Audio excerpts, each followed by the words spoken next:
Picture this, Nobesh. You're walking home late at night. May napita ang lalaki na bugbog sa kanto. May dugo sa noo. Wala nang malay. And you, dumiretso ka ng and recent agad. Di ko kilala yan eh. Baka ma-involve pa ako. Aba, for no way ka ba? Kasi din ng kwento sa Bible, yung parable of the Good Samaritan. Yung mga inasahan mong tutulong, puro deadma. Pero yung Samaritan, na considered outsider pa nga sa society nila, siya yung tumigil. Siya yung nagligtas.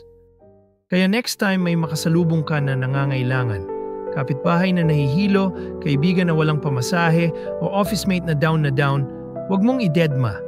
Baka ikaw na yung Good Samaritan na hinihintay nila. Kasi sa totoo lang, hindi lang ito kwento sa Bible. Ito rin yung tanong para sa atin. Tutulong ka ba o wala lang?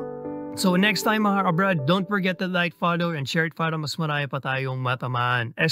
Matutunan. Bye!